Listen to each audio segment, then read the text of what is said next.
If your Chevy Traverse won't start or the ignition is acting up, we are going to find the fix in 90 seconds.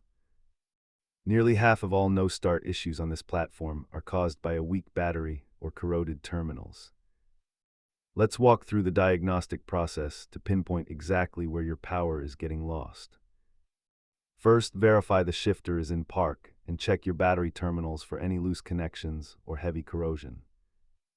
If the dash lights flicker but the engine doesn't turn, your ignition switch contacts might be worn out.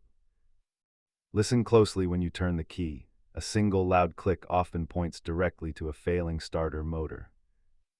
Simple cleaning and battery swaps are easy DIY tasks, but security programming usually requires a professional scan tool. Repairs can range from a $20 relay to over $400 for a full starter replacement.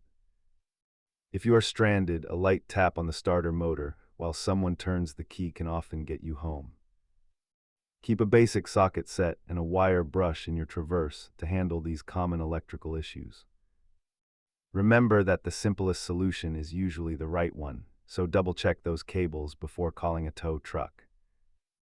Diagnose the basics first and you will save hundreds. Subscribe for more Traverse maintenance guides.